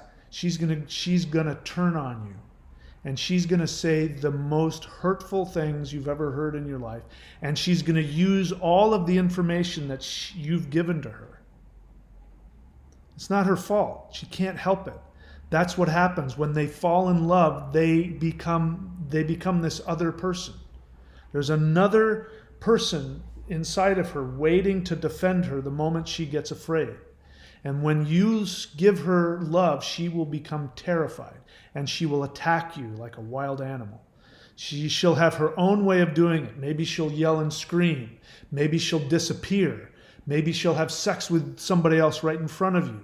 Maybe she'll call you the next day and say, I had a bad dream, or, I've thought it over and I can't be with you. I just don't feel safe. You're not safe for me. You don't know what or how, depending on how her borderline personality disorder manifests itself. But I guarantee you it's going to be the most painful thing you've ever experienced in your life. Then what's going to happen? Are you still with me? Then what's going to happen is you are going to try and recover from that. You've never experienced such pain in your life, but you're so attached. You're going to be so addicted to her that you can't stop thinking about her. Every spare moment you have, she said, I never want to talk to you again. She'll block you on her phone, and you'll be going, oh my God, I can't stop thinking about her. What is she thinking? Does she love me? What is she thinking about it? Maybe I shouldn't have said that. If I had only said this instead of that, oh my God, I'd still be with her. I'm such a loser. I can't believe I did that. Or you'll go, no, you know what? She's really bad for me. Why would she say that? I shouldn't be with her. I'm going to break it off. I wonder what she's thinking about right now. I'm going to go online and I'm going to find a psychic to tell me, is she still thinking about me? Will she ever come back to me? Maybe I'll go into that BPD relationship guy and I'll say, does she feel bad for what she did? I just have to know. I just need some closure. You know what? I just need closure. I'm going to call her up right now. I know she doesn't want me to, but I'm going to call. I need some closure. I need to talk to you. Or she's going to then finally come around and say, you know what? I'm so sorry I did that. I was afraid. My ex, you don't know, my ex-boyfriend or my dad did this to me or something, and you were just there and I took it out on you. And I realize now you're the best person, and you're going to go, oh, see? She did see me. We'll fix it. And then you're going to be trapped in this cycle, and it's never going to fucking end. You're gonna get off this video and you're not gonna listen to what I say, and you're gonna go do it, and you're gonna find out everything I'm telling you is exactly what happened. Don't believe me? Ask everybody on this channel. Ask everybody who's been through it. It's just really confusing because she acts like my girlfriend already. It's almost like we're in a relationship without being in a relationship. It makes me think that soon she'll be ready.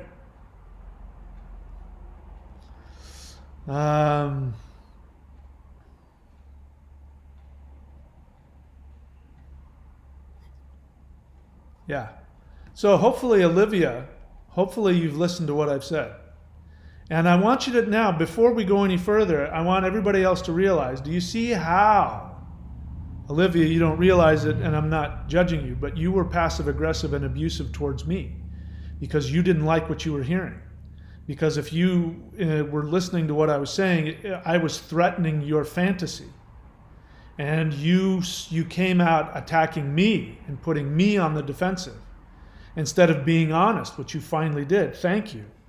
And I applaud you for being honest at the end when you now start sounding like everybody else. You sound like you're in an abusive relationship. Somebody who treats you like their girlfriend but won't own up to it. And you can't figure out, am I the girlfriend or am I not? I'm being supportive, and does she love me? And you're already in it. It's just a matter of time. It's going to get worse. Trust me, there's a handful of other people out there that she's doing the same thing with. And when she feels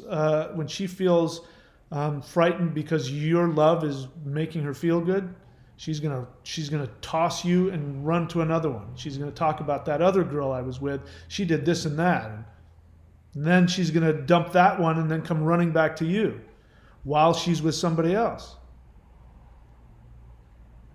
I guarantee you that's what's going on. See what else?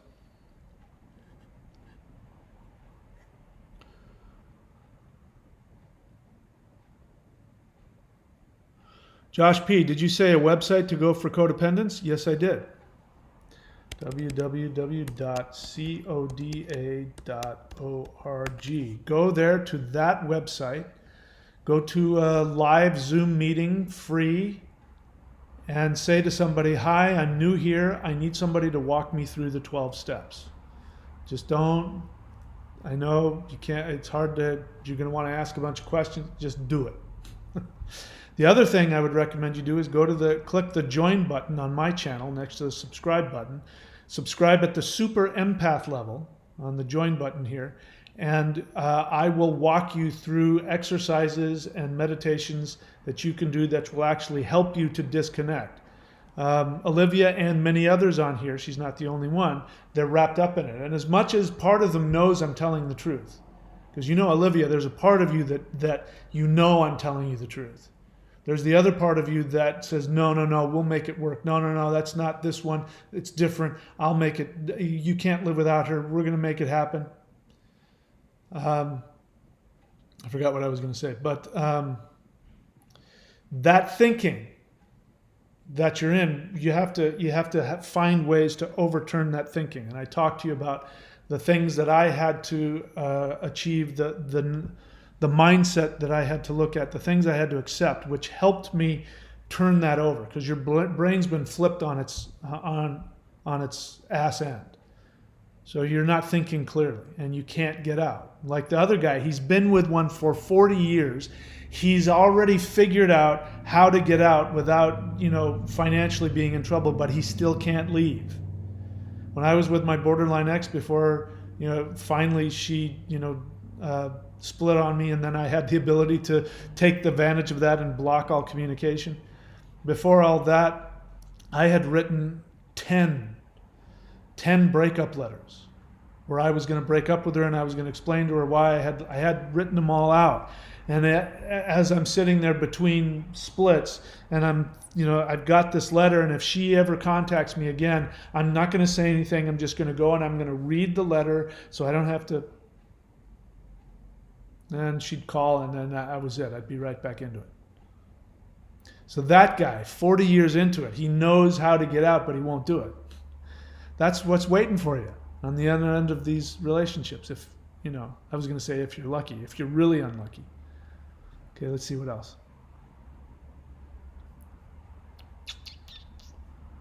Jameson. Hi, Jameson. Jameson is also part of my other website. You guys can go there. The 90-day challenge is another good thing to do.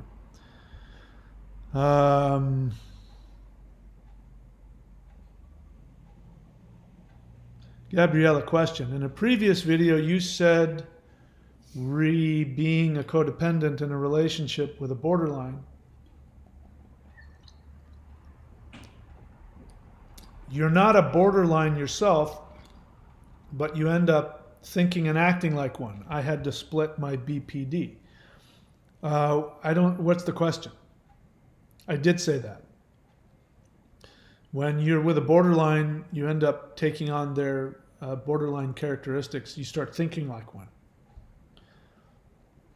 And that's the goal of the mental illness, by the way. The goal of the mental illness is to get you to feel exactly what the borderline feels. And when you feel exactly like the borderline does, the borderline has no use for you anymore. This is not conscious on an unconscious level, and that's when you'll get the final discard. When you become a zombie, then you're no longer fun to eat. They'll find somebody who's not a zombie. They'll go looking for that. So yeah, I don't know what your question is, but I did say that. Jameson Colliday question, what you described receiving the love bombing, could that be possible in a healthy way? No, not with a borderline. Love bombing means, here's what borderlines do. Borderlines, they're infants. Emotionally and psychologically, whatever damage occurred to them happened to them when they were infants, 0 to 2 years of age. And so that's where they're emotionally regressed. They're regressed at that age. So imagine an infant. Can infants feel intense need? Yes. Does that feel like love to them? Yes. Is it adult love where they actually think about you and how to help you and support you? No.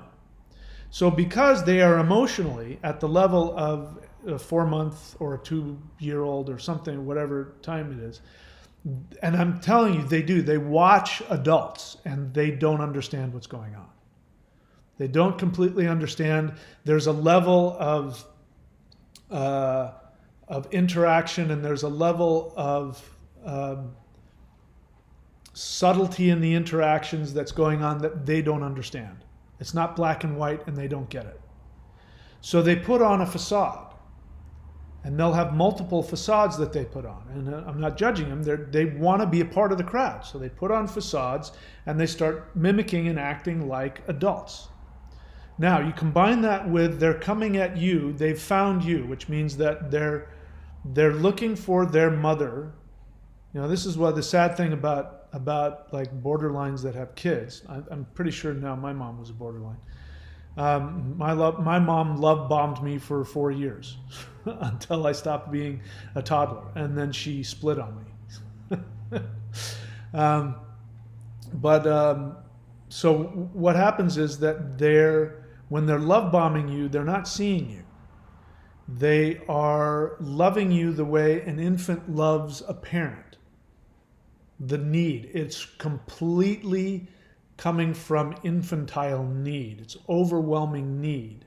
They take this overwhelming need, they put on the facade of an adult, and they have the intellect of an adult and the vocabulary of an adult, and they're also really intuitive, meaning that they're really intuitive on what your feelings are, because everything in their world is all about feelings, because that's what infants are. They have no intellect. They're pure feeling. But now you take that and give it some semblance of an adult intellect. They can start talking about feelings in this intricate way, which makes you think, oh my God, this person is so conscious. And it makes you feel so attracted to them and so safe with them. Then they love bomb you. My thing stopped here. What's going on? Then they love bomb you. So the love bombing is them throwing superficial projected feelings onto you. So the truth is, when they're love bombing you, they don't see you. They're not loving you. So you're asking, can that be healthy? So I want to ask you, Jameson, how destructive does that question sound? That's like asking somebody, who's addicted to slamming heroin in their neck. They'll say, yeah, but it feels so good when I first stick it in and put the plunger in. I mean, the feeling is amazing. Is there any way to get that first rush of the heroin in my neck? Is there any way to get that so that it's not, so that it's healthy? That's what you're asking me. The answer is, of course, no, absolutely not. There's nothing healthy about it. What's happening is that you're getting set up, because as the codependent, you've never had that love. So what you're mistaking as somebody truly seeing you and loving you is the intense need of an infant, which feels like really pure, innocent, honest love. Like my experience with my borderline ex was, oh my God, this person loves so completely and it's so honest and it's so pure. Oh my God, this is the most amazing. And I was, within a week, I was proposing marriage because it's like, when are you ever going to have that ever again? Well, you're not going to ever have that again because that's what puppies and kittens and infants do. Except puppies and kittens don't split on you. But that's what you're feeling. The intense feeling of purity and the most honest love and somebody who truly sees you for who you are is you're seeing the purity of an infant. But you're also projecting onto them because you, for the first time, you never got that. They're actually making you re-feel your infantile love. But it's not real. And to the extent that they love bomb you, it's what do you call that? What do you call those things? It's a pendulum. So if the pendulum swings really high in one direction, it's got to go that high in the other direction. So however much you feel loved, nurtured, seen, accepted, you're going to feel that devalued, destroyed, attacked, hurt. That's what's coming on the other end of that. So the short answer to your question is, fuck no. There is no way that love bombing is ever healthy. From a borderline. I guess asking is how I can tell when being love bombed and not really experiencing a deep karmic love. Well, that comes through self-work. That comes through therapy and coda. When you do that for years, you start to know the difference. So unfortunately, that only comes with time. This is what therapists are for. This is what coda sponsors are for. You go to them and you get their help. And you will very likely, make some mistakes and date people that aren't healthy and get into some unhealthy relationships. And you'll have to learn through them. It's just the way life is. What else? Brielle, time to go to a coda meeting. Because Brielle says, Olivia, I don't want you to learn the hard way. No, let her learn listen to what I said. Let her learn the hard way. I told Olivia, I feel certain you're not going to listen to anything I say. You're going to go back to her and I'm going to tell you exactly what's going to happen. And when it happens, you'll remember that I told you. The best thing you can do for an alcoholic, they come to you, they're passed out on the street in front of your house and it's, oh my God, that's my uncle and I should take him in. No, the kindest thing you can do when they say, hey, can you help me out? Can I just come stay at your house for a weekend and I need $50. I've got to go get a job. You say, nope. You let them wake up in their puke until they decide that they need to get help on their own and then they'll go get it. Olivia's going to get help when she wants to get help. Until then, she has to learn the hard way. She may not like what I'm saying, but maybe this tough love will make her realize I need to get the hell out. So it's not our job to fix her. Jameson Colliday question continued. I'm asking from the perspective of not currently being in a BPD relationship, but rather how to safeguard myself if I miss the signs if they are BPD like I have in the past. So what part of that question has anything to do with living in the moment? Part of what you learn in coda is not to worry about the future. You can only live in the moment. And when you're able to be fully in the moment with all of your thoughts and feelings, then your thoughts and feelings will serve you. When a borderline shows up, you'll go, I'm having that really uncomfortable feeling, or I'm having that, this probably is a borderline. So don't worry about, if you're not in one, then enjoy that. Focus on not being in a relationship. Focus on loving yourself. Focus on doing the work. You can't control fear. Control and fear go together. Now you don't have a person to control, so now you're trying to control yourself and you're trying to control the future, and you can't control any of it. So it's all a big giant risk. So the short answer is stay in the moment, don't worry about the future. Gabriella, into all bad in order to finally break up with him and really emphasize all. Okay, so you're talking about, are you the one that was feeling numb? Let's see. I don't know the context of what you're saying there. What did you just say previously? Question. In a previous video, you said being a codependent. Okay, now I remember. So being in a relationship with a borderline will turn you into a borderline, and you're saying into all bad in order to finally break up with him and emphasize. Oh, so you're feeling guilty about breaking up with him. So let me just give you some perspective on that. You mean the guy who has been repeatedly abusing you and drawing you in and love bombing you and then damaging you in ways you couldn't possibly believe, and for whatever reason you can't leave them, and you finally come to the realization that, you know, whoever this person is, maybe they've got a great soul, but they're damaging you beyond repair and you have to leave. You mean you're feeling guilty about leaving the person who's serially abusing you? Is that what you're saying? That doesn't make you a borderline, that makes you codependent. You're just having a codependent moment here. You're feeling guilty for leaving the person who's been abusing you. Yes, you have to. Right now, you don't know the difference between knowing what is actually going on and being a codependent. You can't tell the difference right now. So this is where, you know, going to CODA helps, and listening to me and having a therapist helps, because then you have to trust somebody. And when I say no, you should, if you need to muster up a bunch of hate to get out of it, then do it. If you need to see them as an evil, toxic genius who's out to destroy you, if that gets you out of the relationship, do whatever the hell it takes to get out, because I know what it's like. And if you go back and watch my earliest videos. I mean, go, you know, and see the thing where it says, you know, watch the earliest videos, and watch my earliest videos, because I was just coming out of it.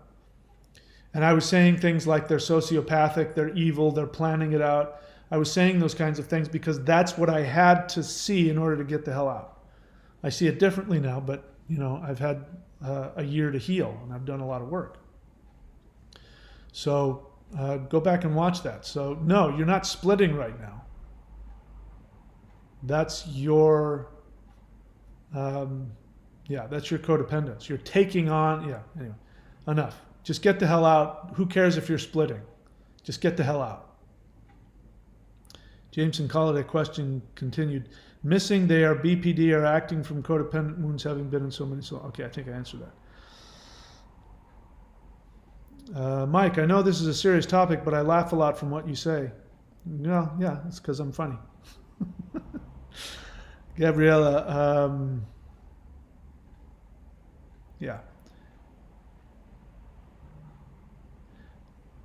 whatever. So Gabriella, don't try and analyze it or judge yourself. Just get the hell out. See what else.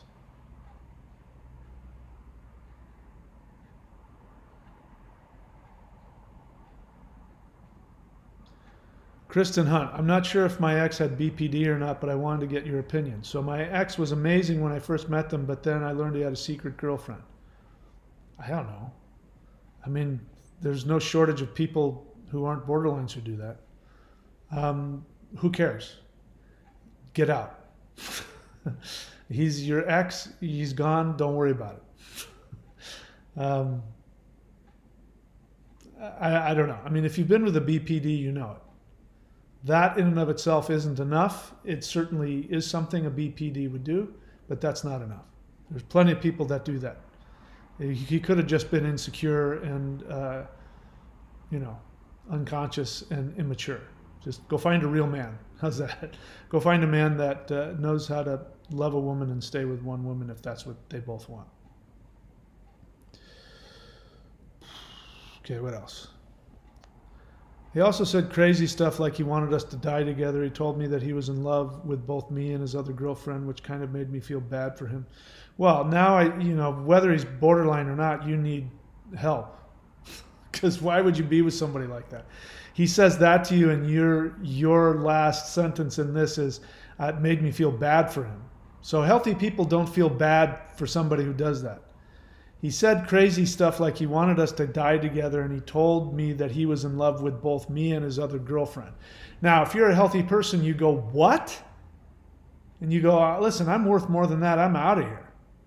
You didn't do that. You decided that it made you feel bad for him.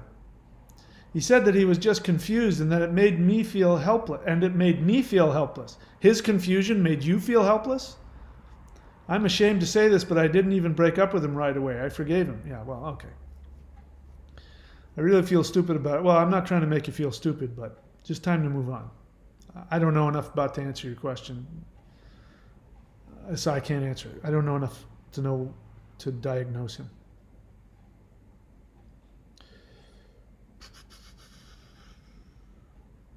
Okay, that's it. No more questions. I'm done. I spent all day inside. I didn't go out into the beautiful, sunny Australian summer. Oh well, I'll go take a walk on the beach at sunset.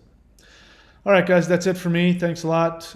Click the join button if you want to support the channel, and if you want to get access to members-only videos where I already talked about it, help you along the way. You can also check out the 90-day challenge. That's also really helpful. Go click on thunderwizard.com and find out what that's all about. Jameson has one last question. Is that a response? It's either a question or a response, Jameson. It can't be both. Question, response. I write my questions all at once, hence the continued to be. Okay, all right. Very good. So much for that, guys. Thank you very much. Thanks. I'll see you guys all later, and have a great evening. Stay safe. And if only wearing a mask would protect us from borderlines. But they don't. All right, that's it, guys. I will see you all when I see you.